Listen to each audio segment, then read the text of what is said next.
Bismillahirrahmanirrahim.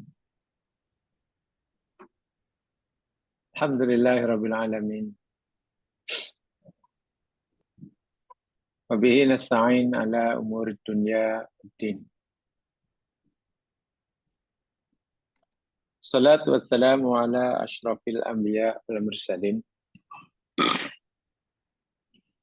Nabina Rasulina Muhammad wa ala alihi wa ashabihi wa atba'ihi wastanna bisunnatihi wahtada bihadihi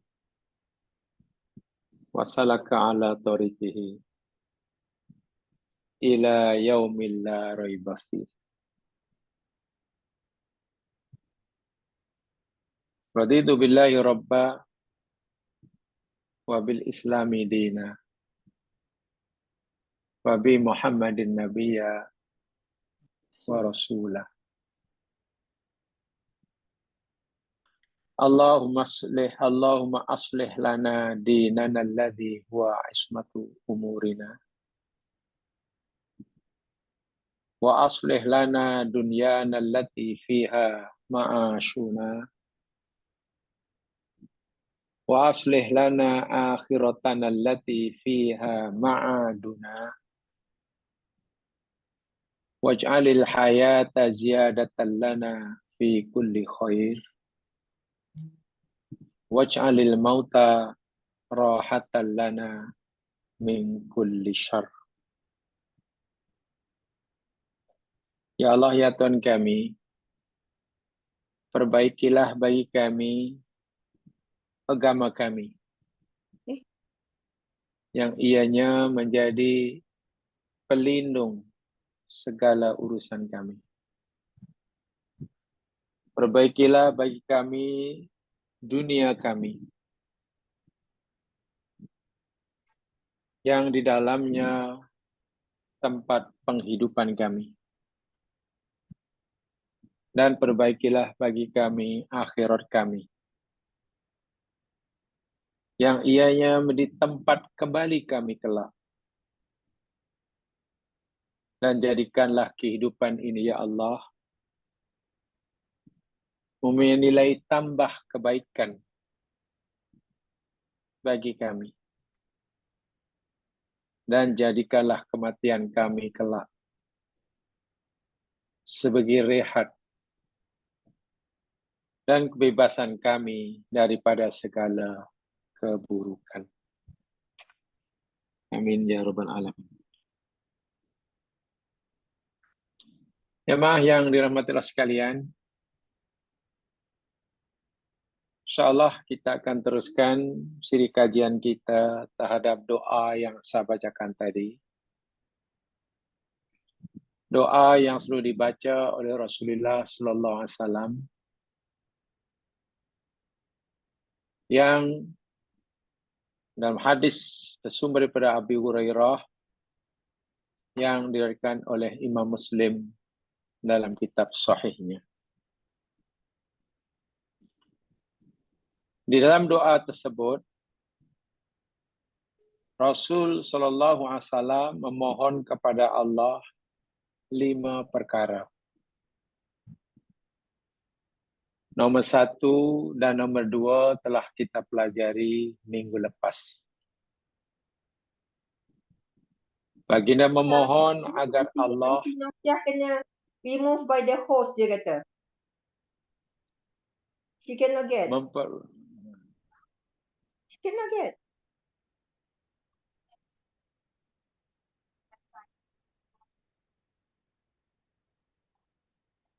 Okay. Yang pertama, Rasul memohon pada Allah agar Allah memperbaiki agama Islam. Atau lebih tepatnya, Nabi memohon pada Allah agar Allah memperbaiki cara kita mengamalkan agama Islam. Karena Islam telah sempurna dan Islam telah baik. Islam tidak rusak. Yang rusak itu cara kita mengamalkan agama Islam. Sebab boleh jadi pengamalan kita terhadap agama Islam ini tidak sesuai dengan apa yang dikata oleh Islam.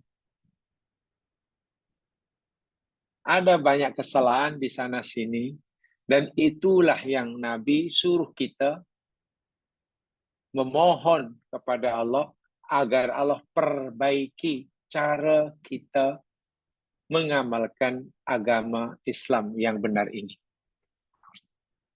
Karena agama adalah pelindung, pendinding, penjaga segala urusan kita. Apapun urusan kita dalam hidup ini, mulai pada yang paling kecil, contohnya katalah masuk bilik air, keluar bilik air, hinggalah urusan yang paling besar mentadbir negara, bila ia dipandu oleh Islam, dijaga oleh Islam, semuanya betul belaka, semuanya dapat pahala. Tetapi jika urusan dunia, mulai pada yang paling kecil hingga besar ini, sudah terlepas daripada kawalan Islam, sudah terlepas daripada pelindungan Islam,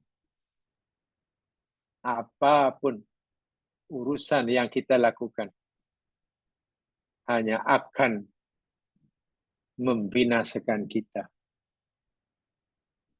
Wa'iyadzubillah, bagaimana kita sedang menempah tempat di neraka. Wa'iyadzubillah. Sebab itulah mohon agar Allah perbaiki cara kita beragama. Kemudian yang kedua, Nabi memohon agar diperbaiki dunianya, tempat dan masa kita hidup di sini, agar Allah memperbaikinya. Yang kedua, yakni mohon aslih lana dunyana alladhi fiha ma'asyuna. Perbaikilah ya Allah dunia kami, tempat di mana kami berlindung, tempat di mana kami mencari penghidupan, cari rezeki dengan mudah dan halal, jual beli kita dengan lancar dan halal, cara berumah tangga kita diridhoi oleh Allah, cara mendidik anak-anak kita sesuai dengan kehendak Allah. Masya Allah. Tidur dan jaga kita sentiasa sesuai dengan apa yang Allah kehendaki, perjalanan kita, dan segala macam perbuatan yang kita lakukan di dunia, mohon agar Allah perbaiki. Ini bermakna pasti banyak kesalahan yang kita lakukan ketika kita menjalankan kehidupan di dunia. Baik itu dimohon, diajar Nabi, mohon agar Allah perbaiki kita.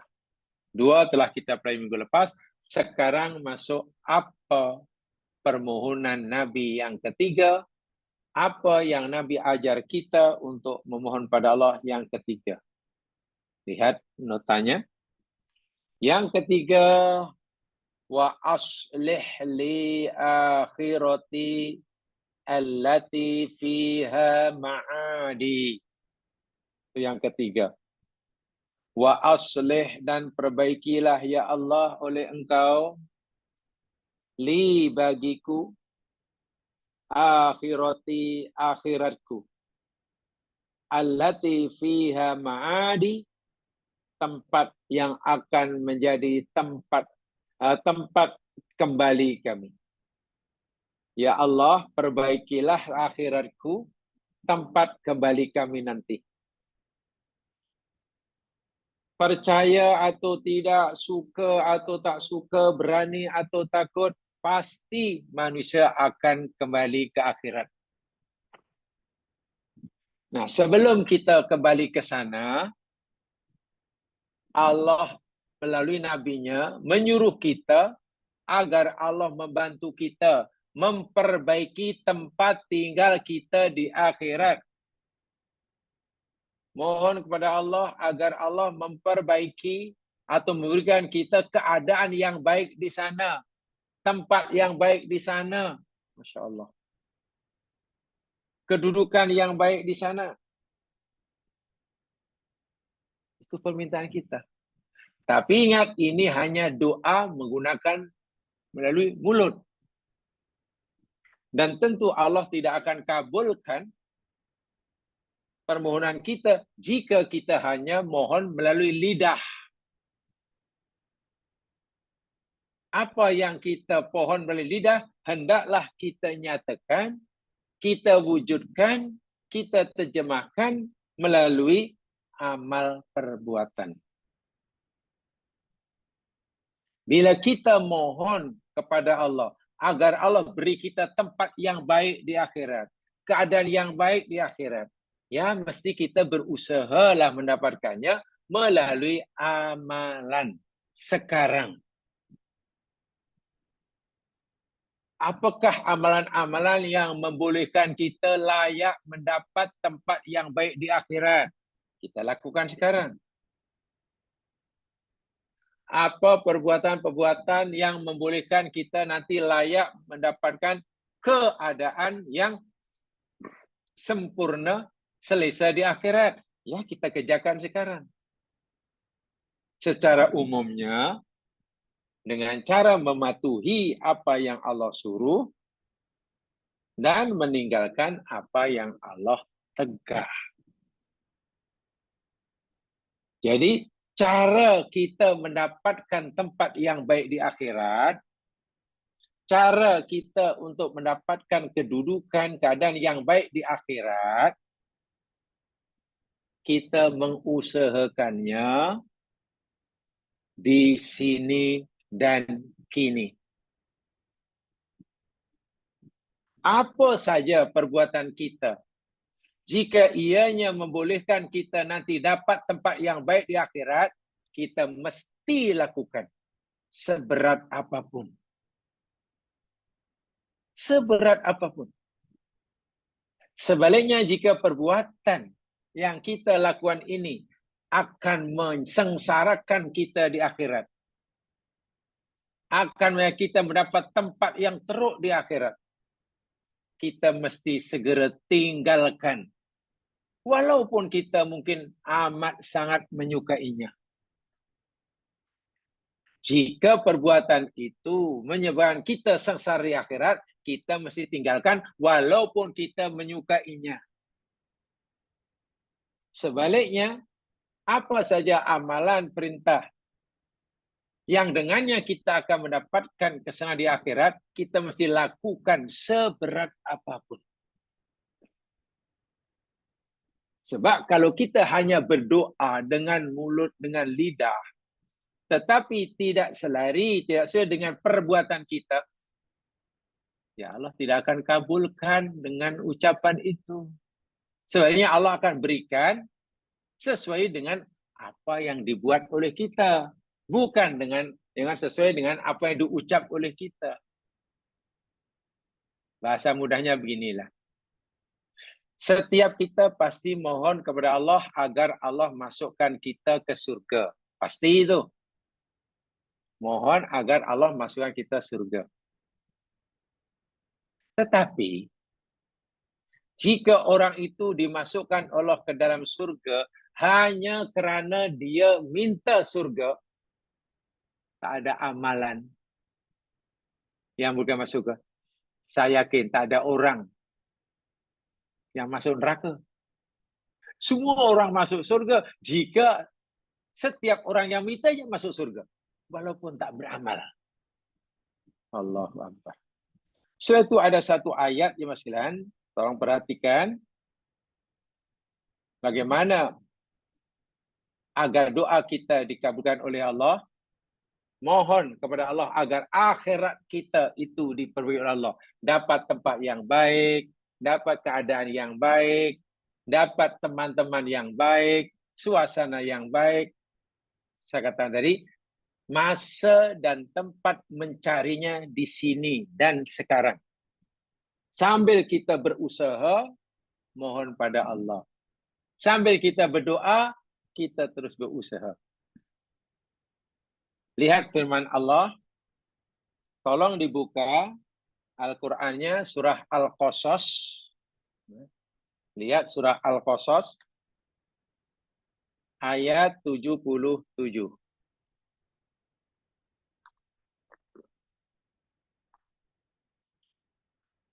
Surah Al-Qasas ayat 77.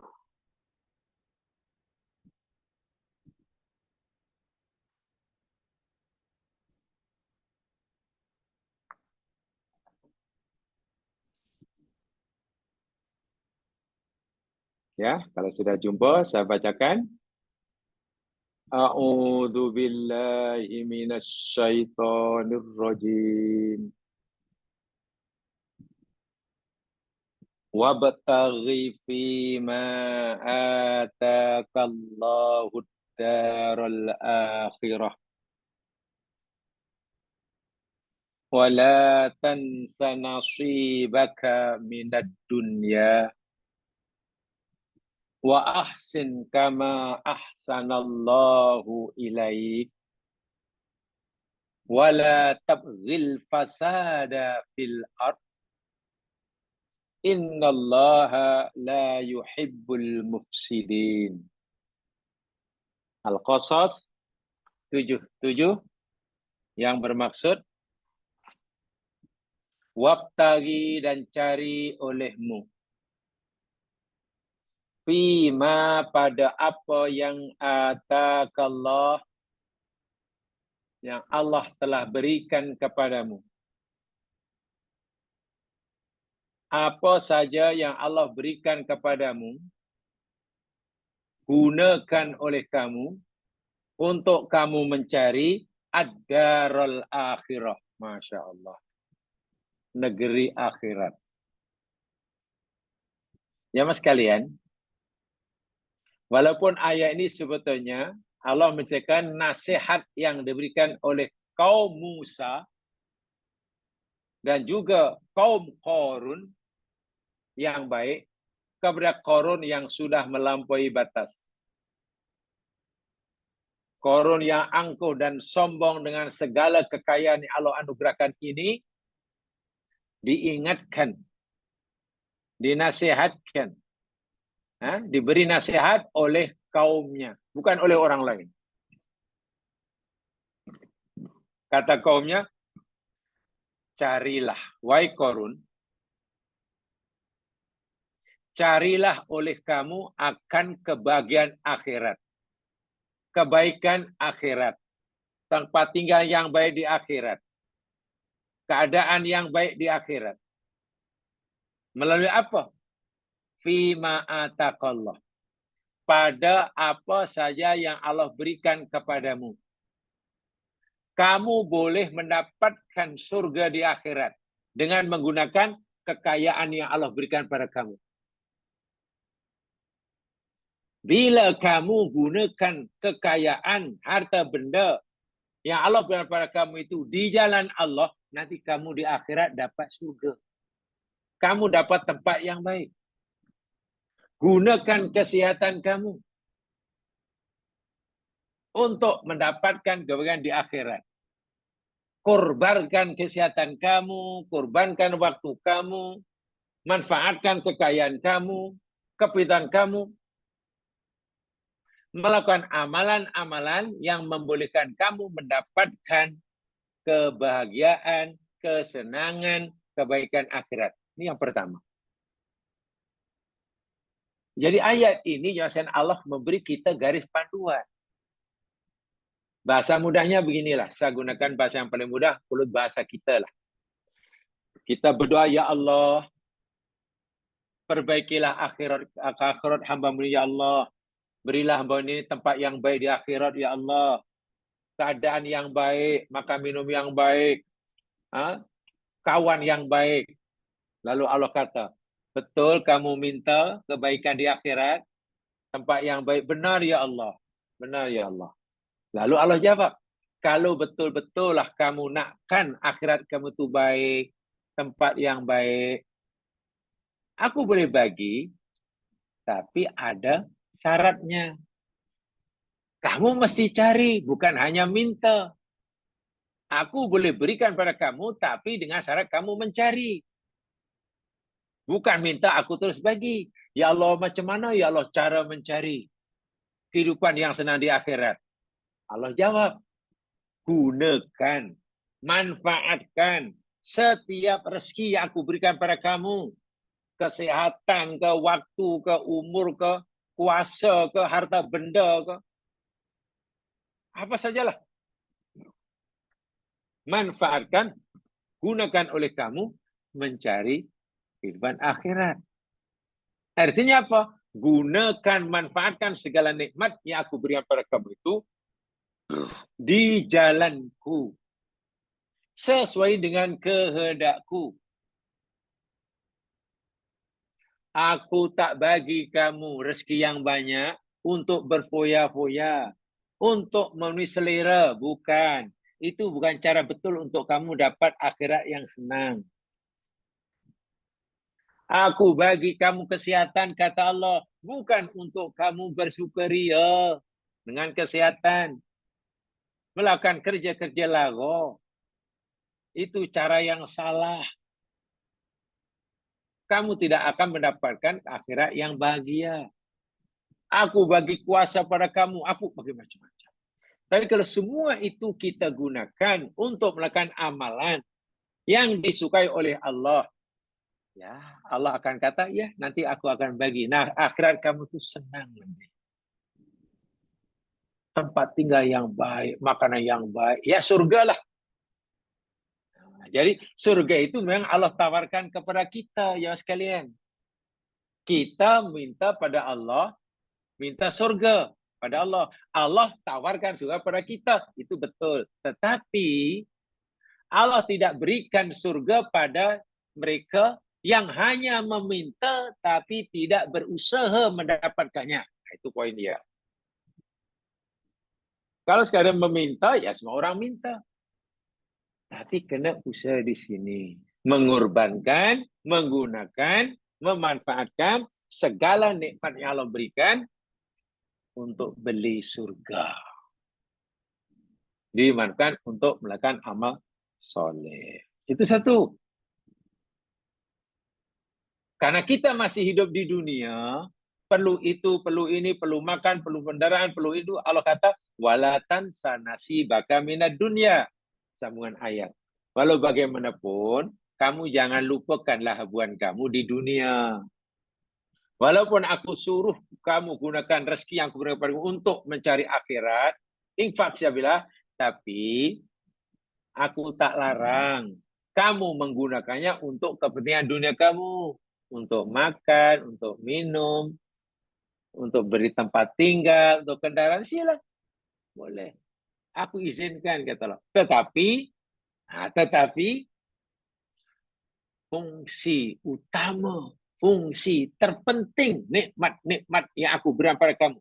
Nikmat sihat, nikmat ilmu, nikmat umur.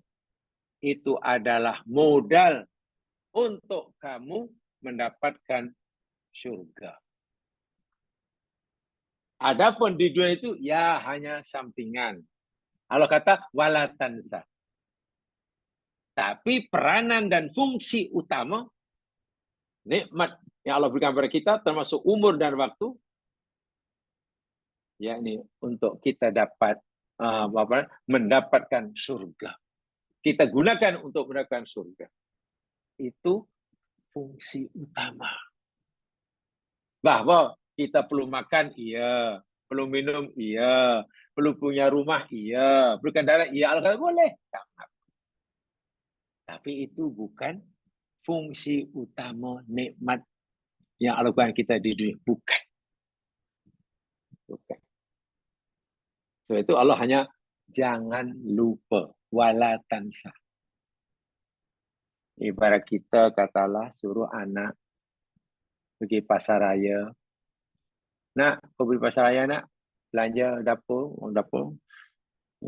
Ada 5 perkara yang penting nak. Yang penting. Pertama, jangan lupa beli beras kerana beras dah habis. Sikit pun tak ada. Nombor 2 nak, yang penting sekali, yang ni minyak masak, tak ada. Kau boleh masak. Yang ketiga, sayur nak. Sayur. Jangan lupa sayur. Ya, yang keempat, ayam. Ayam. Jangan lupa. Ayam jangan lupa. 4 benda ini penting nak. Jangan lupa. Duit yang kami bagi itu untuk beli. 4 penting, jangan lupa. Selepas yang 4 itu dianggap penting, kita berikan duit tadi untuk beli benda itu, kemudian kita kata, tapi tak apa nak. Kalau awak katalah nak beli apa ke es krim pun tak apalah. Kalau awak nak beli es krim pun tak apa, aku izinkan. Maknanya duit tadi, fungsi utamanya untuk beli 4 barang tadi. Es krim itu hanya kalau kamu nak es krim, belilah es krim. Kalau tidak, tak payah. Ibarat macam itulah ayat ini. Aku bagi kamu macam-macam nikmat dunia ini, ingat. Fungsi utamanya agar kamu mudah mendapatkan surga. Sebab nikmatku, bila kamu tawarkan di jalanku, kamu dapat surga. Itu fungsi utama. Tapi ya jangan lupalah, kamu perlu makan, tak apalah, you makanlah. Kalau kamu perlu pakaian, belilah pakaian. Masya Allah. Itu. Yang kedua, jangan lupa habuan kamu di dunia. Tapi janganlah sebagian besar hanya untuk memenuhi kehendak nafsu. Sikit saja untuk akhirat. Ini susah ya mas sekalian. Saya berikan contoh ya mas sekalian. Ini sekadar contoh. Tak ada kena-mengena sama ada yang hidup maupun yang dah meninggal. Nilai dunia ini. Nilai dunia ini.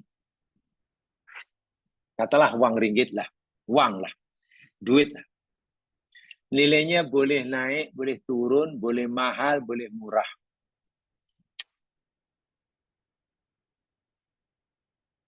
Bagi orang yang mungkin dunia oriented,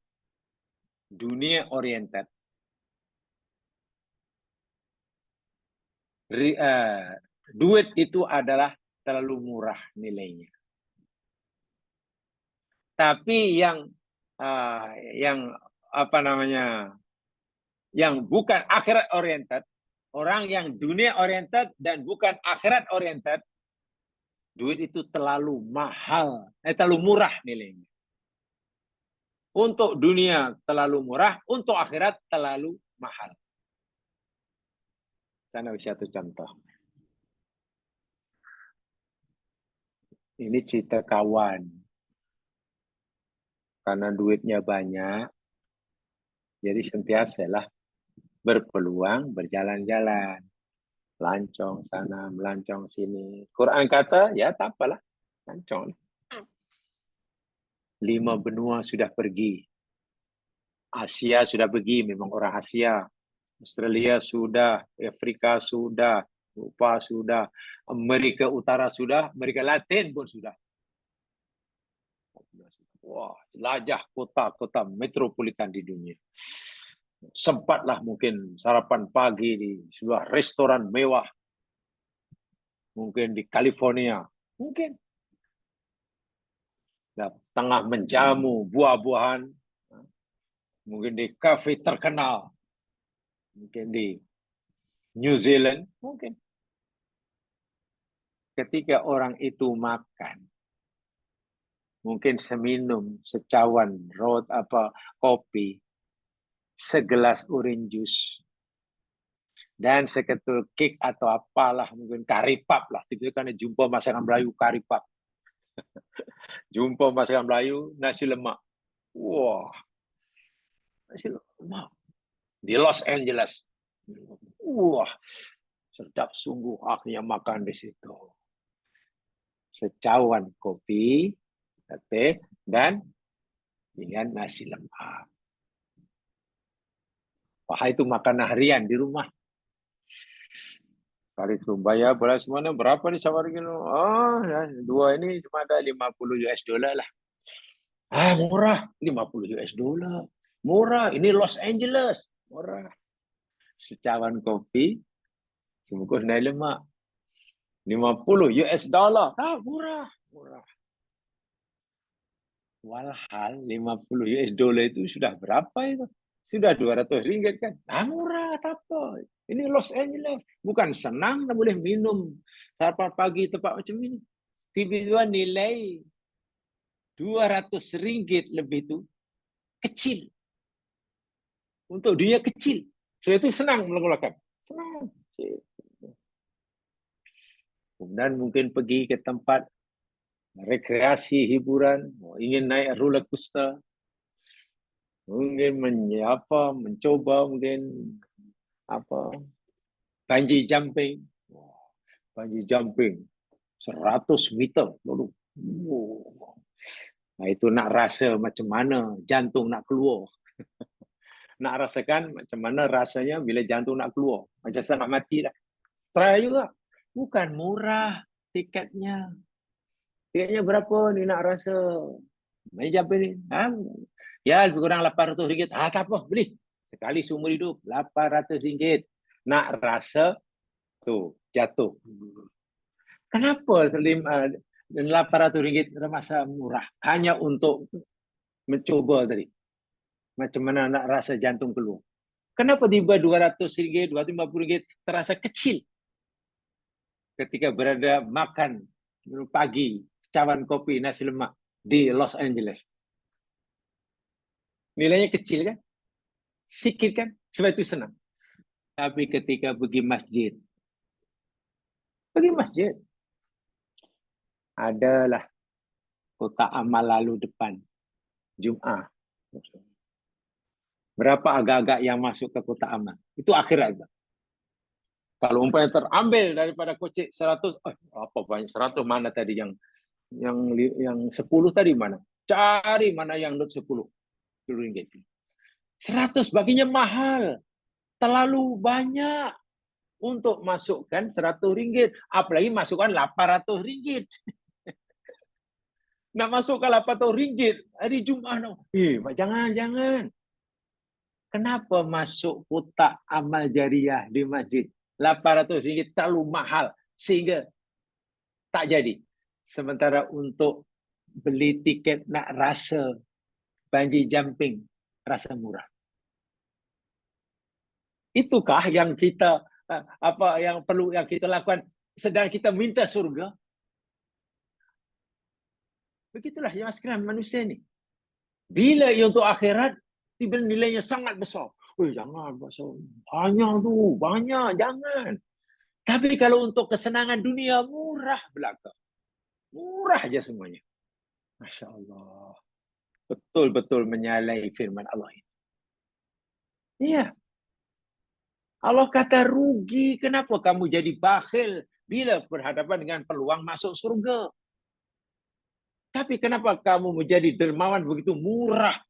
Membelanjakan harta, rezekiku, kata Allah, bila untuk memenuhi selera dan kehendakmu. Sedangkan kamu minta pada aku, minta surga. Apa kamu fikir aku bagi kamu surga hanya dengan sebab kamu minta? Sedangkan perbuatan yang membolehkan kamu surga, kamu tak buat. Keras jamaah sekalian, sebenarnya maksud ayat ini sangat keras. Sangat keras. Doa, iya. Allah suruh. Tapi doa tidak diijabah oleh Allah jika tidak diikuti dengan amalan. Kita jangan sampai mempunyai sudut pandang yang salah melihat harta benda. Ya. Melihat kesehatan, menilai waktu. Rasanya terlalu macam berjam-jam lah rasanya. Tadi makmum belakang Pak Imam tadi, Pak Imam baca, ya Allah. Rakaat pertama baca surah Sajadah. Rakaat kedua baca surah Al-Insan. Lama sungguh. Salat subuh pagi Jumaat rasa. Wah, kalau tengok jam lah. Rupanya hanya 13 minit. 13 menit berdiri di hadapan Allah. Bermunajat kepada Allah. Terasa 10 jam. Tapi kita borak dengan kawan 3 jam terasa 3 menit. Coba.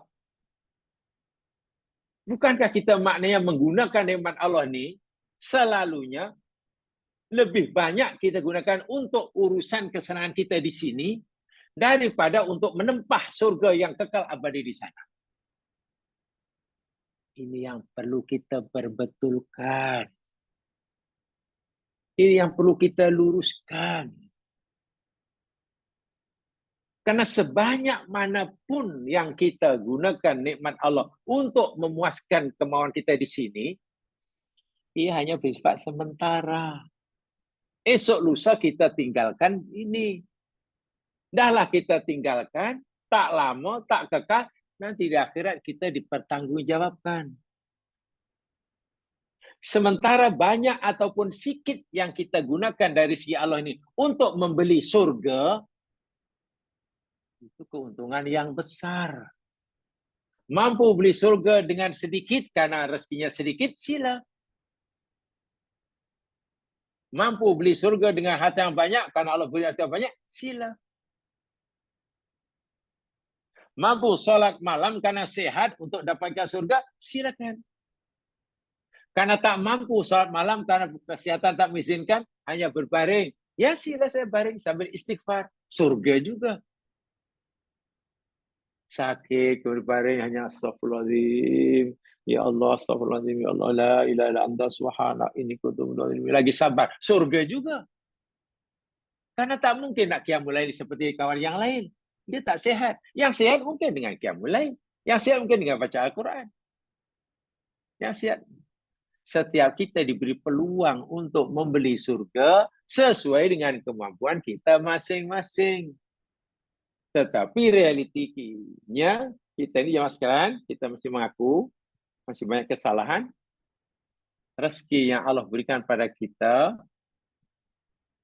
rupanya peratusnya lebih banyak kita gunakan untuk memenuhi keinginan kita di sini.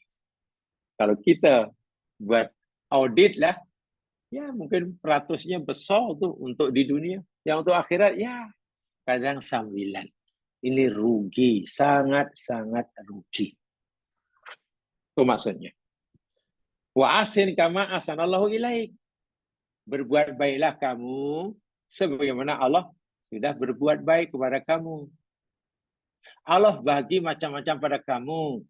Ya, mana Allah berbaik pada kamu, maka berbaik-baiklah kepada orang lain. Ada orang lain perlukan, ya bantu. Orang lain susah, tolong.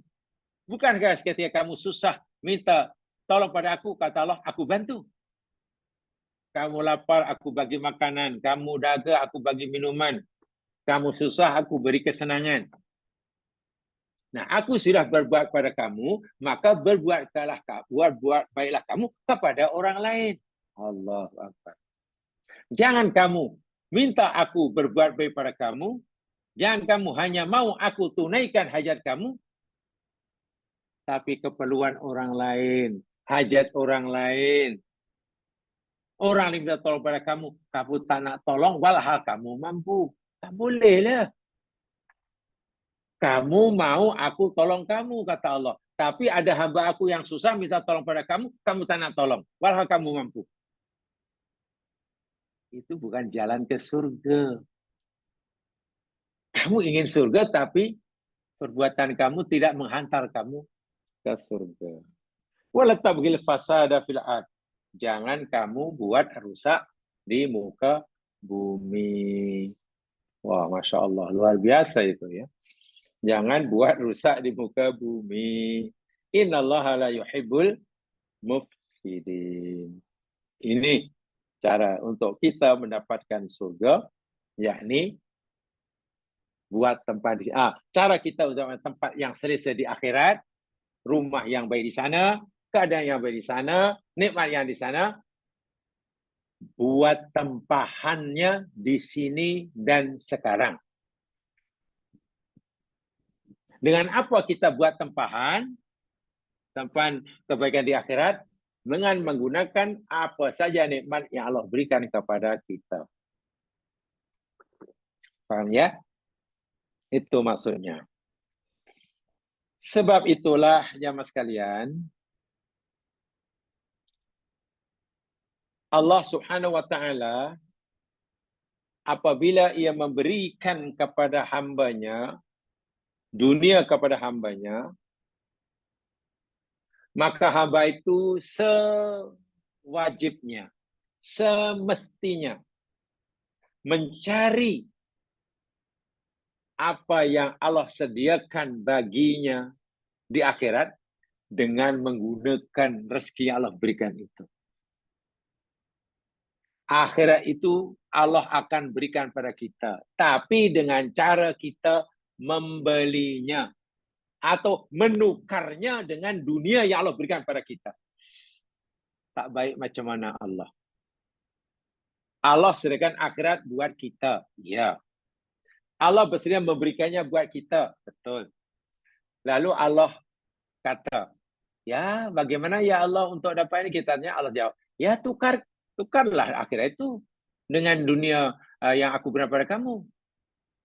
Kalau kamu ingin menukarkan dunia yang aku berikan pada kamu, aku akan bagi akhirat. Tengok. Dunia yang Allah suruh kita tukarkan dengan akhirat, harta, kesehatan, pangkat, darjat, itu pun pemberian Allah. Masya Allah. Allah suruh kita membeli akhirat. Kita tak ada apa untuk membeli. Lalu Allah bagi, nih uang, ini kesehatan, gunakan untuk beli akhirat. Tak murah macam mana? Allah jual akhirat pada kita, kita disuruh membelinya, lalu alat yang kita guna untuk membeli itu Allah bagi. Tak senang macam mana? Allahu Akbar walillahil hamd. Baik, bahasa yang mudah begini.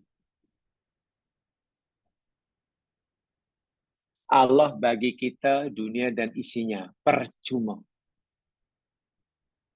Ingat ya, Allah bagi kita dunia dan isinya percuma. Makan, minum, tempat tinggal, dan sebagainya.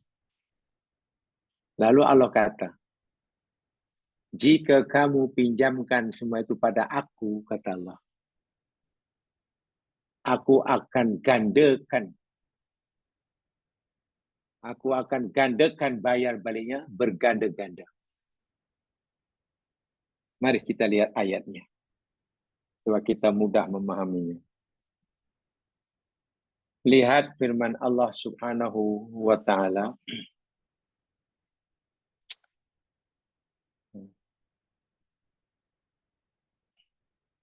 Di dalam surah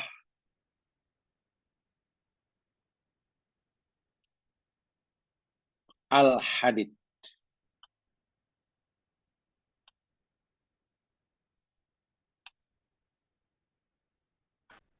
Al-Hadid. Surah yang ke-57. Ayat 11.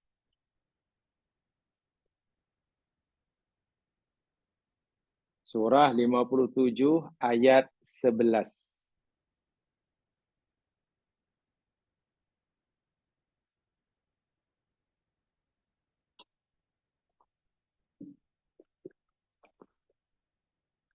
A'udzu billahi minasy syaithanir rajim. Man lalladzi yuqridullaha qardan hasana fayudha'ifahu lah walahu ajrun karim. Man siapakah orangnya lalladzi yang yuqridu memberi pinjaman Allah kepada Allah. Qardon dengan pinjaman hasanan yang baik. Fayudha'ifahu. Niscaya Allah akan menggandakannya lahu baginya. Maknanya Allah bayar balik pinjaman orang itu pada Allah dengan berganda-ganda. Kalau dalam bahasa istilah sekarang, interestnya bukan 3%, bukan 10%, bukan 100%. Tak tahu berapa ribu persen. Ya, contoh kita bagi Allah, kita pinjamkan Allah satu, paling sikit Allah bayar balik 10 kali ganda. Hingga 700 kali ganda. Hingga gandaan yang Allah saja Maha mengetahui. Siapa orangnya yang mau bagi aku pinjam, aku akan bayar balik berganda-ganda. Coba renungkan ayat ini, jemaah sekalian. Apa yang ada di tangan kita sekarang, kesehatan ke, umur ke, tubuh badan ke, yang boleh gerak-gerak ke, harta benda ke, atau apa saja, itu semua pemberian Allah. Itu milik Allah. Oke, milik Allah. Bukan milik kita. Diberikan pada kita percuma. Jika sekiranya Allah mengambil semula tanpa memberitahu kepada kita pun, Allah boleh. Tak salah. Karena Allah mengambil apa yang dia milikinya. Bukan milik kita. Orang ini Allah bagi kekayaan melimpah-limpah. Lalu minggu depan Allah tarik sehingga lingkup. Tak salah, Allah tak salah. Allah mengambil apa yang dimilikinya. Betul ya? Semua itu adalah inna lillah wa inna ilaihi raji'un. Kita tak punya apa-apa. Lillahi ma fis samawati wa ma fil ardh.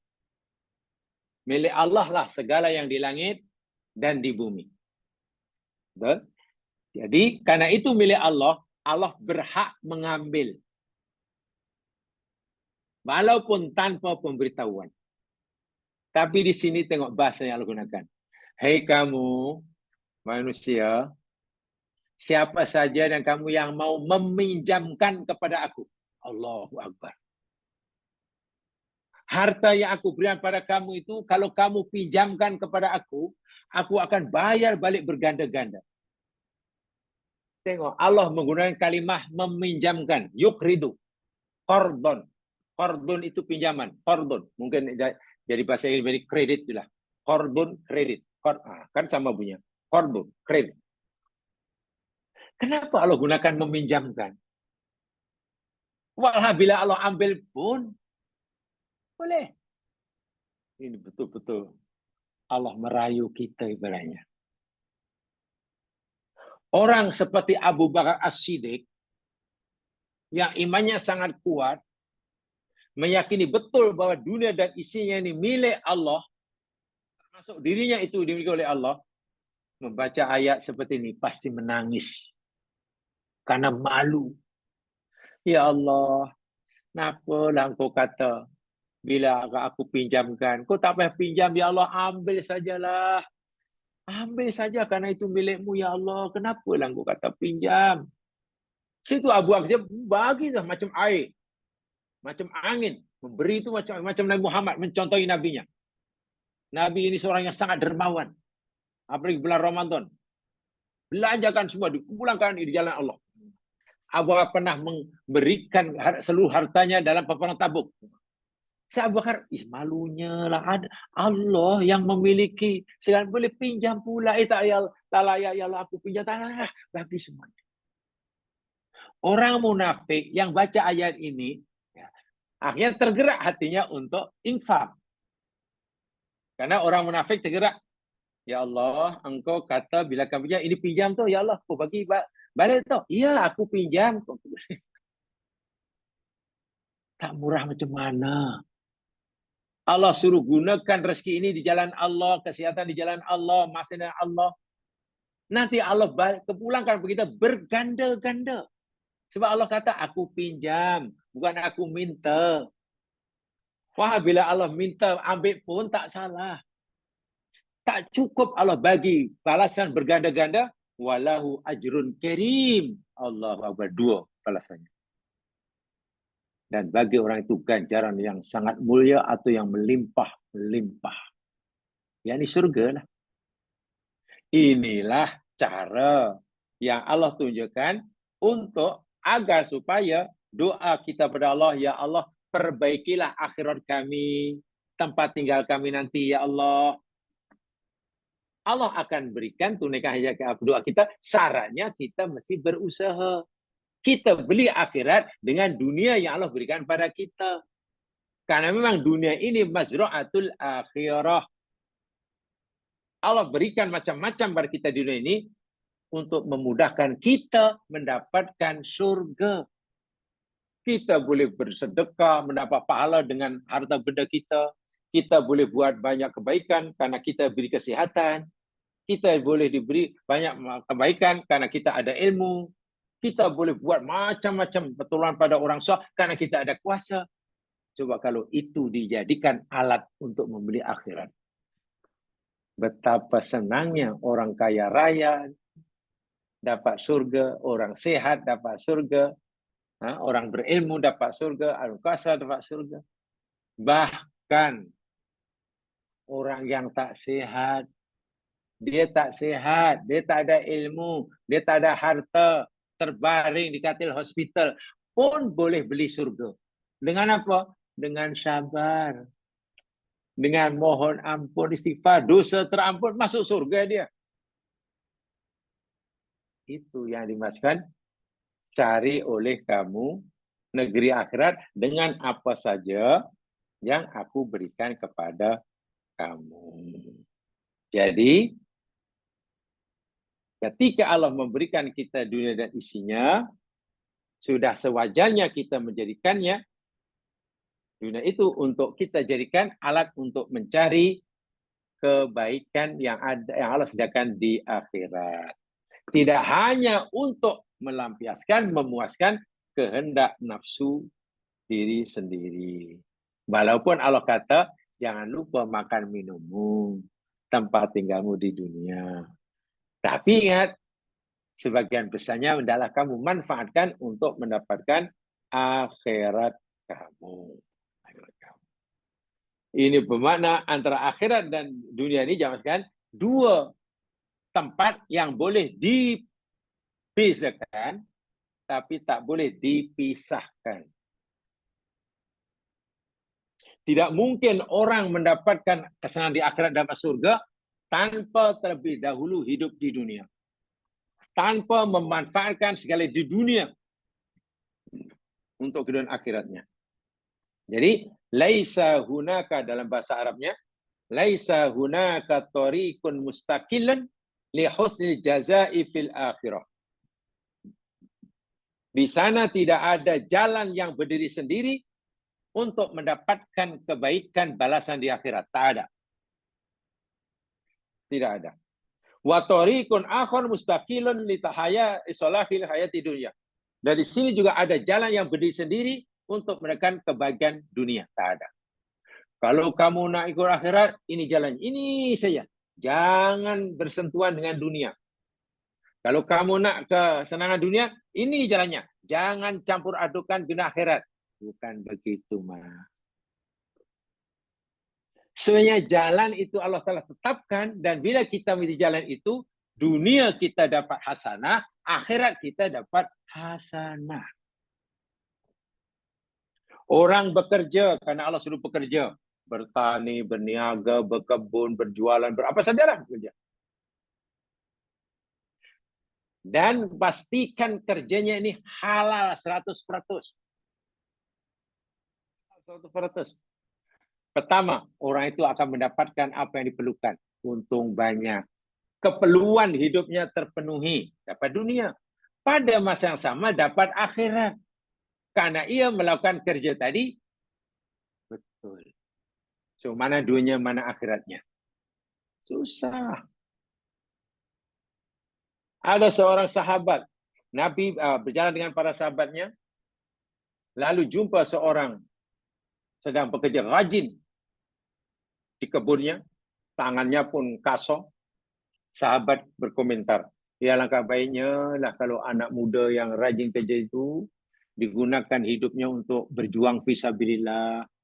Ini hanya untuk bekerja di kebun tamar, apalah. Coba kalau umur muda, usia muda itu digunakan untuk jihad fisabilillah.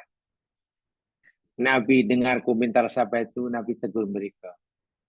Ketahuilah, wahai sahabatku, jika orang anak muda yang bekerja rajin di kebunnya itu mencari rezeki yang halal, niatnya kerana pastikan dapat memenuhi keperluan dirinya. Sebab kalau tak bekerja nanti jadi tanggungan orang tua, memberi bebanan pada orang lain, dan dia tak nak menjadi bebanan orang bila tak bekerja. Niat bekerja mencari yang halal untuk memenuhi keperluan diri sendiri. Kamu tahu tak? Kalau itu niatnya ia fisabilillah. Maknanya ia akan dapat apa yang dia cari, terpenuhi keperluan diri sendiri, dan ia dapat pahala akhirat. Nabi kata fisabilillah. Bermaksud jika ia menemui ajalnya semasa kerja, ia mati syahid. Syahid akhirat. Dan jika dia bekerja itu karena tidak menyara kehidupan keluarganya, dia sudah ada isteri, dia sudah ada anak, mereka perlu dicukupkan, dipenuhi keperluan hidupnya, makan, minum, tempat tinggal. Kalau niat orang itu rajin bekerja dengan cari yang halal, niatnya nak memenuhi keperluan hidup rumah tangganya, bahwa fisabilillah, kata Nabi. Ia akan mendapatkan apa yang dia cari dan dia dapat pahala. Jika menemui ajal masa kerja, mati syahid akhirat. Masya Allah. Jika orang itu rajin bekerja karena hendak menjaga mak bapaknya yang sudah tua. Mungkin ada orang tua yang dah tua, dah tak mampu bekerja, tapi masih perlu menjalani kehidupan, perlu makan, perlu minum, perlu rawatan, perlu ubat, perlu itu, perlu ini. Maka anak itu bekerjalah, cari keperluan bagi memenuhi keperluan orang tuanya. Dia dapat rezeki di dunia, sekaligus ia dapat pahala di akhirat. Tengok. Kalau itu jalan untuk mencapai ke dunia dan akhirat ini berbeza atau sama? Satu je jalannya sekalian. Lalu satu jalan itulah dunia dapat, akhirat dapat. Tidak sebagaimana kata orang, kalau kamu nak dunia senang, jangan kamu ambil berat sangat tentang agama. Kalau kamu masukkan fikir sangat agama, kamu tak akan maju. Ada agama ini banyak pantang larang dia. Ini tak boleh, itu tak boleh, ini haram. Bila kita nak maju kalau semuanya tak boleh? Yang lain pula kata, kalau kamu nak hidup sendiri akhirat, kamu mesti duduk banyak-banyak, zikir banyak-banyak. Lepas solat panjang, zikir. Jangan kamu fikir kerja lagi dah. Itu dunia. Salah lagi. Yang pertama pun salah, yang kedua pun salah. Karena orang ini memisahkan antara kehidupan dunia dan akhirat. Boleh dipisahkan, tapi jangan dipisahkan. Orang boleh melakukan kerja dunia, pada yang sama dapat dunia dan akhirat. Itulah. Orang boleh melakukan kerja akhirat, dia dapat pahala akhirat, sekali pada masa itu dapat ganjaran dunia. Masya Allah. Zakat itu jamaah sekalian, kan dapat pahala akhirat. Tapi tengok, juga dapat manfaat di dunia. Karena boleh tolong orang susah. Untuk kita mampu zakat, karena punya harta. Untuk punya harta, mesti bekerja. So kalau kita larang orang rajin bekerja, supaya dia tumpu zikir semata, itu tak betul. Itu membaik Islam, tajazu, sekerat-sekerat. Islam mesti dipahami secara sempurna. Jadi saya baca Arabnya, laisa hunaka tariqun mustaqilun li husnil jazaa'i fil akhirah. Di sana tidak ada jalan yang berdiri sendiri untuk kita mendapatkan ganjaran yang baik di akhirat. Wa tariqun akhar mustaqilun li salahil hayati dunya. Dan di sana di sebelah ada jalan yang khusus berdiri sendiri untuk kita mendapatkan kesehatan di dunia. Tak ada. Jalan akhirat lain, jalan dunia lain. Bukan. Bukan begitu. Innama huwa tariqun wahid. Hanya saja jalan untuk dapat akhirat, jalan untuk dapat dunia itu satu saja jalannya.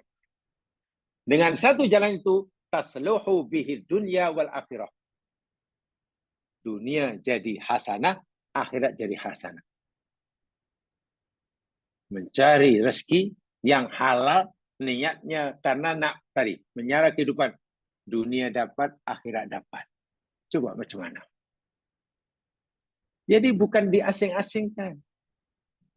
Karena berkat dipisahkan itulah akhirnya sekarang ini timbul. Yang konon ingin akhirat, akhirat saja. Mencela orang rajin bekerja. Apa ni rajin kerja ni, kerja jadi harta tak akan dibawa mati. Tak ingat Tuhan.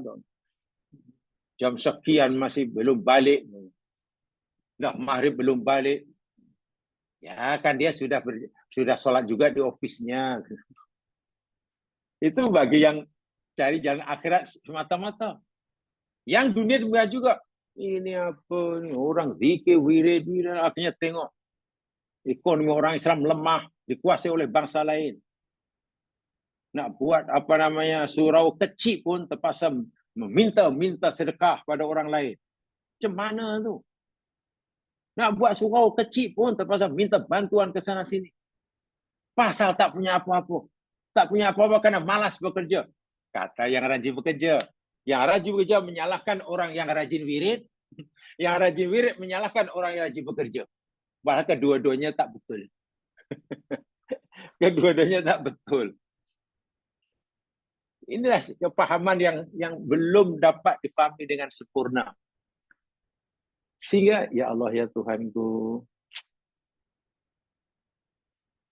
bila ada orang rajin bekerja, awak ni sambil bila bekerja terus, coba sekali dah kerja sudah tumpulah di masjid saja. Itu nasihatnya, kata ahli masjid. Kata yang rajin bekerja pula, bagi memenuhi keperluan rumah tangga, kemajuan ekonomi umat, dengan harta banyak dia boleh wakaf, boleh sedekah sana, boleh bantu sini, wakaf masjid, wakaf surau, wakaf madrasah, wakaf ni. Dia ingatkan, hai orang yang rajin ke masjid. Ke masjid itu hanya bila solat jamaah saja. Lepas solat tu bertebaran di muka bumi lah, kerja lah. Allah tak suruh lepas solat duduk di masjid. Menyambung wirid, tak. Allah suruh bertebaran. Kata yang rajin bekerja. Kata yang rajin iktikaf di masjid, buat apa kerja rajin-rajin, mati tak dibawa. Sampai bila umat Islam memahami Islam seperti itu? Itu salah, itu tak betul ya. Itu tidak betul. Jadi, hadzat tariqu huwal iman wat taqwa. Jalan satu-satunya yang kita tempuh, kita dapat dunia sekaligus dapat akhirat, itu adalah jalan iman, jalan takwa. Orang yang beriman, yang meyakini Allah itu satu saja zat yang berat sembah, yang menjamin rezeki kita, yang memperhatikan kita, yang akan mempersoalkan kita, dan ada rasa takwa dalam diri kita. Oh, ini mesti dibuat, buat. Oh, ini haram, mesti tinggal. Ahli perniagaan tapi imannya kuat, takwanya hebat. Allahu Akbar. Pasti dia jadi jutawan di dunia dan dapat pahala yang besar di akhirat. Sarannya dua saja, iman dan takwa. Apapun profession yang diceburi. Mau jadi peniaga, mau jadi ahli politik, mau jadi pekebun, mau jadi pekedai, mau jadi peternak ikan, asal dia imannya kuat, takwanya mantap, dunia dapat, akhirat mantap. Dapat. Tak ada cara lain. Tak ada cara lain. Wa bidzalika tasluhul hayatid dunyawiyah wal hayatul ukhrawiyah. Dan dengan jalan takwa dan iman inilah kehidupan dunia seseorang akan baik, sekaligus kehidupan akhirat mereka pun akan baik. Masya Allah. Masya Allah. Dan peraturan ini berlaku bagi semua umat daripada umat Nabi-Nabi dahulu hingga umat Nabi Muhammad sallallahu alaihi wasallam. Mari saya tuliskan lagi satu ayat jemaah sekalian, agar dunia kita senang dan akhirat pun nanti senang. Karena kita mohon agar akhirat ini senang ya Allah, tempatnya baik, suasananya baik. Lihat lagi satu ayat, surah An-Nahl. Surah An-Nahl. Surat Lebah. Ayat 97.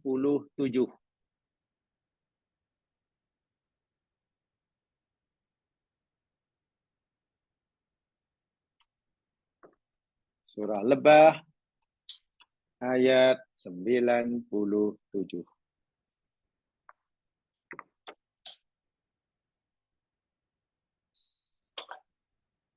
A'udzu billahi minasy syaithanir rajim. Man 'amila shalihan min dzakarin aw untha wa huwa mu'min falanuhyiyannahu hayatan thayyibah wala najziyannahum ajrahum bi ahsani ma kanu ya'malun. Man, siapa sahaja, amila yang beramal, bekerja, berbuat, solihan, amal yang soleh menurut Allah ya, bukan soleh menurut kita. Tak kiralah orang yang beramal soleh itu min dzakarin, sama ada daripada lelaki, au unta atau perempuan. Tak kira laki ke perempuan sama aja. Syaratnya wa huwa mu'minun. Dia mukmin. Jadi kalau diringkaskan makna ayat ini, siapa saja orang mukmin, lelaki ke perempuan ke yang beramal soleh, itu maksudnya. Yang beramal soleh di dunia aja Mas, bukan di sana. Dan ingat ya, amal soleh bukan hanya sholat sahaja. Amal soleh bukan hanya wirid sahaja. Amal soleh yakni perbuatan apa saja yang Allah suruh kita melakukannya. Perbuatan yang Allah suruh kita buat itu amal soleh. Sebab itu niatnya mesti karena Allah. Allah suruh kita mencari rezeki. Banyak ayatnya dalam Al-Quran. Kalau itu mencari rezeki itu termasuk amal soleh. Syaratnya ia memenuhi peraturan Allah. Dalam berniaga ikut peraturan Allah, dalam berkebun ikut peraturan Allah, dalam berpolitik ikut syariat Allah, amal soleh. Kalau kita solat sekalipun, kita haji sekalipun, yang walaupun nampak dari sisi zahir solat dan haji itu amal soleh, tapi jika tidak mati kehendak Allah, tidak mati syariat Allah, maka haji dan solat bukan amal soleh, tapi amal salah. Solat jadi batal kalau tidak ikut syariat Allah. Mana bukan amal soleh. Haji jadi batal, tidak sah karena tidak ikut syariat Allah. Bukan amal soleh, amal salah. Solat sudah sah karena syarat rukunnya telah dipenuhi. Katalah, oke. Solatnya sah karena syarat rukunnya telah dipenuhi. Tapi solatnya bukan karena Allah, solatnya karena riya. Solat bukan amal soleh. Tak dapat pahala, bahkan berdosa. Hajinya sudah cukup syarat rukun, maknanya sah. Tapi niatnya bukan karena Allah. Niatnya sum'ah, riya. Kosong lagi pahalanya. Sedekah itu perintah agama, amal soleh. Sah sedekahnya karena memenuhi syarat rukun. Malangnya riya. Maka sedekah bukan lagi amal soleh. Jadi amal soleh itu apa saja amal yang Allah suruh kita buat. Allah izinkan, sila. Allah kata bertibalah di muka bumi, carilah rezeki. Nah, itu kan maknanya perintah Allah. Lalu orang bekerja, cari keperluan hidupnya. Dengan syarat memenuhi kehendak Allah. Syariat Allah tidak dilanggar. Semata li ta'ala. Tak kira laki atau perempuan. Apa kata Allah? Ada dua ganjarannya.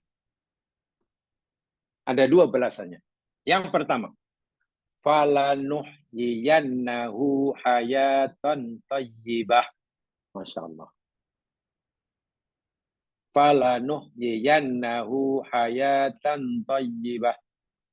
Maka sungguh pasti, kata Allah, kami akan beri dia kehidupan dengan kehidupan yang baik di dunia ini.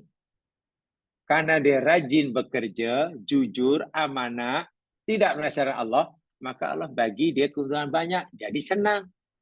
Mampu beli rumah, beli kendaraan, punya simpanan.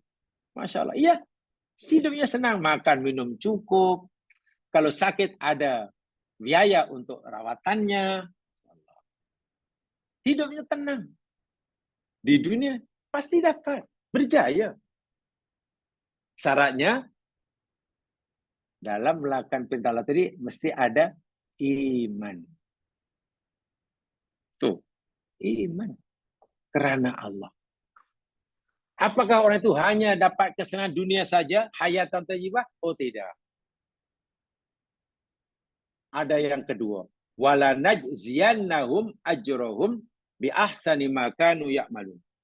Dan sungguh pasti kami akan berikan balasan kepada mereka, akan ganjaran mereka dengan yang lebih baik daripada apa yang mereka amalkan. Di mana itu? Akhirat.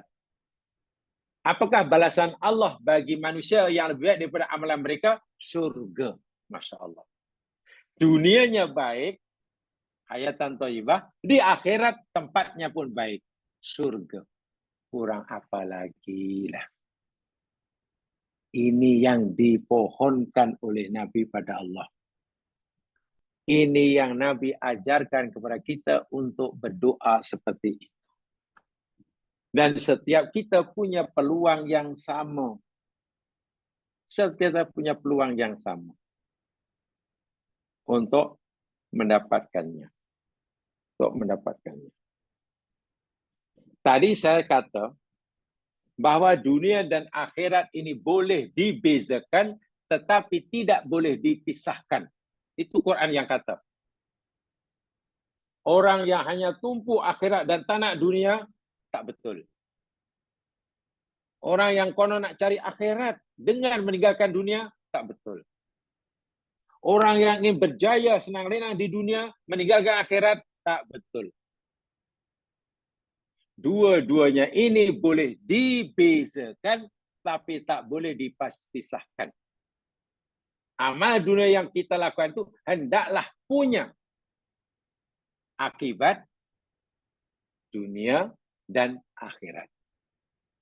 Demikian juga amalan akhirat kita, pastikan ia punya kesan, punya dampak dunia dan akhirat.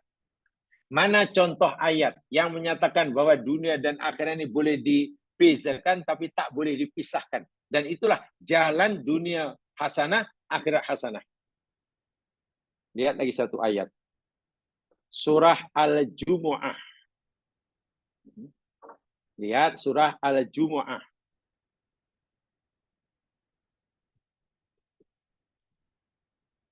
Ayat 9 dan 10. Surah Al-Jumu'ah ayat 9 dan 10.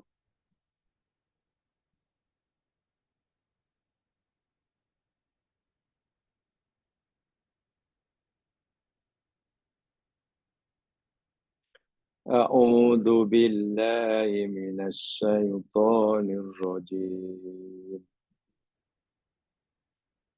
Ya ayyuhalladzina amanu idza nudiya lis-sholati min yaumil jumu'ati fas'au ila dzikrillahi wa dharul bay'.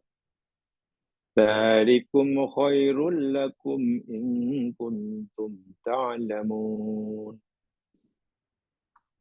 Wahai orang-orang yang beriman, apabila telah diserukan, dipanggil untuk mengerjakan salat Jum'ah min yaumil Jum'ah pada hari Jum'ah, maka segeralah kamu kepada mengingati Allah. Telah segera kamu pergi ke masjid untuk solat dan tinggalkan segala aktiviti ekonomi, jual beli, sewa menyewa, musyawarat tentang apalah, tentang telawan mata, tinggal. Itu semua adalah kebaikan bagi kamu. Jika kamu mengetahui. Tengok. Ini hari Jumat. Cerita hari Jumat. Allah berfirman pada kita, pada sebenarnya Jumat, wahai orang beriman, apabila azan Jumat telah dilaungkan di masjid, menyeru kamu untuk pergi solat Jumat, segera kamu pergi. Pergi ke masjid untuk solat Jumat. Tinggalkan semua jenis jual beli. Semua aktiviti ekonomi lah. Sewa menyewa ke, jual beli ke, hutang hutang ke, tawar menawar ke, berkebun ke, berkedai ke. Semua tinggalkan. Kamu mesti pergi Jumat. Tengok. Pergi Jumat itu, ini bahasa untuk memudahkan kita faham ya. Pergi salat Jumat itu amalan akhirat. Betul. Jual beli, utang piutang, berkebun, apalagi niaga dan itu lagi. Itu adalah bawa taksi, hantar Grab dan sebagainya. Itu sebenarnya ada ini aktiviti dunia. Betul? Dalam ayat ini Allah hanya menyuruh kita berhenti atau menghentikan aktiviti ekonomi. Yang jual beli mesti berhenti, yang musyawarah tentang perniagaan berhenti, yang pekedai berhenti, yang berkebun berhenti, peniaga berhenti, pekerja berhenti. Itu hanya apabila azan Jumat dilaungkan. Tengok bagaimana indahnya Al-Quran. Maknanya sebelum azan Jumat dilaungkan, Allah kata, kerja dulu, kerja, teruskan cari rezeki yang halal. Allah izinkan, cari rezeki yang halal. Allah suruh. Hanya nanti bila aku dah panggil kamu sholat Jumat, segera sholat dan tinggalkan. Tengok indahnya Al-Quran. Jadi kalau berdasarkan ayat ini jamaskan sebetulnya ayat inilah kalau kita mau jujur, hari Jumat bukan hari cuti bekerja.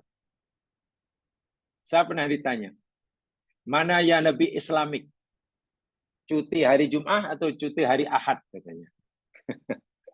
Mana yang lebih Islamik? Dikata kalau cuti hari Ahad itu macam meraihkan orang Kristen. Ya, sebenarnya cuti hari Jumat lebih Islamik. Mungkin ramai orang awam jawab cuti hari Jumat itu lebih Islamik.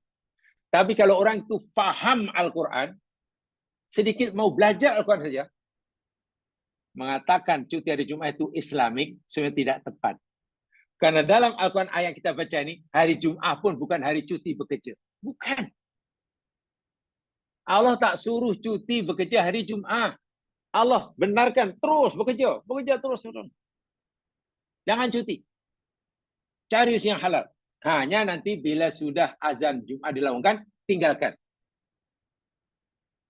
Jadi ayat ini sebenarnya ditujukan pada mereka yang rajin bekerja hari Jumat. Adapun yang hari Jumat dia cuti, dari pagi tak buat apa-apa, karena cuti atau memang dah tak ada kerja atau mungkin minta maaf dah pencin, ayat ini menjadi kurang relevan untuk mereka. Kan? Ayat ini kan tidak relevan buat mereka. Kata ayat ini itu kan pada mereka tak ada kerja, sudah tidak bekerja. Lalu Allah tanya pada mereka, wahai orang beriman, bila azan Jumat dah dilaungkan, segera kamu pergi masjid ya dan tinggalkan semua aktiviti ekonomi. Apa jawaban kita bila kita waktu itu cuti? Ya Allah, memang dah lama saya tak berniaga, dah lama saya tak bekerja. Jadi ayat ini sebenarnya ditujukan pada mereka yang masih bekerja. Sehingga kalau dikatakan hari Jumat itu hari cuti, tak betul juga. Tengok bagaimana rapatnya hubungan antara bekerja dan akhirat. Dunia dan akhirat. Antara bekerja dan solat. Sila kerja Allah. Sekarang berhenti. Solat dahulu. Kita pun berhenti. Habis solat, apa kita ingin disuruh oleh Allah menyambung zikir panjang-panjang? Atau sambung mimpi? Tidak. Ayat 10. Fa'idha qudiyatis salatu. Maka apabila solat telah dilaksanakan, ditunaikan, Assalamualaikum warahmatullahi. Assalamualaikum warahmatullahi. Habis. Lalu zikir, lalu wirid. Apa Allah kata? Teruskan zikir hingga waktu solat yang akan datang. Lepas zuhur, tunggu hingga asar. Lepas asar, tunggu hingga maghrib dengan wirid. Terus semuanya. Tak. Allah kata, apabila solat telah ditunaikan, fantashiru fil ard. Bertebaranlah kamu semula di muka bumi. Hai kamu yang ada office, pergi office. Hai kamu yang ada kedai, buka semula kedai kamu. Wahai kamu yang ada kebun, teruskan kerja di kebun kamu. Wahai kamu yang peternak, teruskan ternak kamu. Wahai kamu yang bawa taksi, yang driver, teruskan. Tuh, kamu sedang on call, teruskan. Allah suruh bertebaran, bukan suruh menyambung zikir panjang-panjang. Tadi salat itu amalan akhirat. Menyambung amalan dunia. Kenapa Allah suruh kita fantasi bertebaran di muka bumi? Wabtahu min fadlillah. Cari oleh kamu kurnia Allah. Cari rezeki supaya cukup. Cari kesehatan supaya tak sakit. Cari ilmu supaya tidak jahil. Gunakan itu.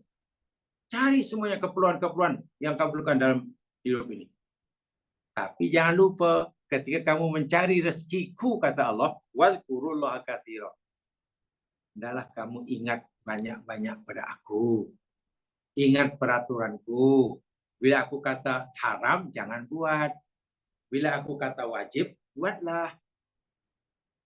Bila aku kata jangan buatlah. Walaupun mungkin menurut kamu untungnya banyak. Jangan.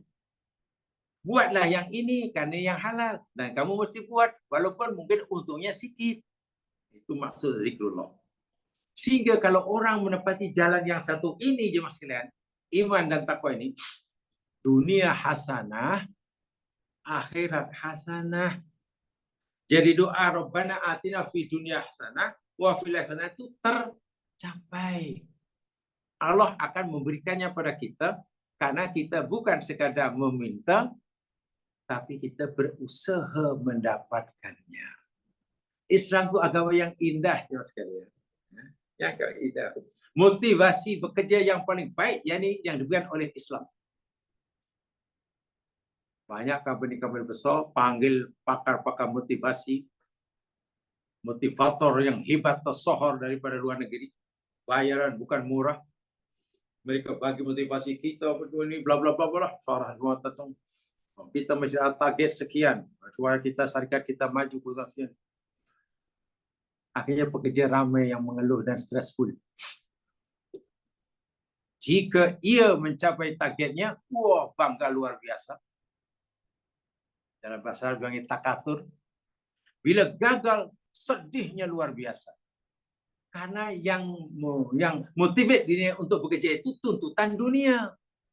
Coba kalau yang motivasi yang ia ambil itu mesti Al-Quran. Oh, Allah suruh rajin bekerja lah supaya dapat ganjaran akhirat. Yang penting melalui perintah Allah dan Allah akan nilai. Berjaya ia syukur, tidak berjaya pun ia telah bersyukur pada Allah karena telah berjaya melaksanakan perintah Allah. Allah suruh buat, lalu dia buat, itu sudah kejayaan. Walaupun mungkin dia tidak mendapatkan apa yang dia maukan. Jadi Al-Quran beri motivasi yang kita tidak akan kecewa dalam keadaan apapun. Dengan begitu dunia baik, akhirat pun baik. Jadi saya ulangi sekali, Allah punya akhirat dengan segala nikmatnya. Allah bersedia memberikannya kepada kita. Dan kita disuruh memintanya. Bila kita meminta, Allah akan bagi. Tapi dengan syarat. Kita berusaha mendapatkannya dengan amalan. Bukan sekadar dengan doa belaka. Rabbana atina fid dunya hasanah wa fil akhirati hasanah wa qina adzabannar. bahwa itu doa yang Quran ajar? Betul. Tapi apakah setiap orang yang telah baca itu pasti dunia senang, akhirat senang? Belum tentu. Karena makbul atau tidaknya doa mesti ditentukan oleh amal orang itu. Jika amalnya menepati apa yang Allah kehendaki, ya insya Allah dikabulkan doanya. Itu jamaah yang ketiga, doa yang diajarkan oleh Nabi kepada kita. Mudah-mudahan memberi manfaat pada saya menyampaikan. Alhamdulillah kalau dapat dikongsi bersama. Kurang lebihnya mohon dimaafkan. Itu dengan bacaan tasbih kifarah dan surah wal asri. Subhanakallahumma wa bihamdika asyhadu an la ilaha illa anta astaghfiruka wa atubu ilaik.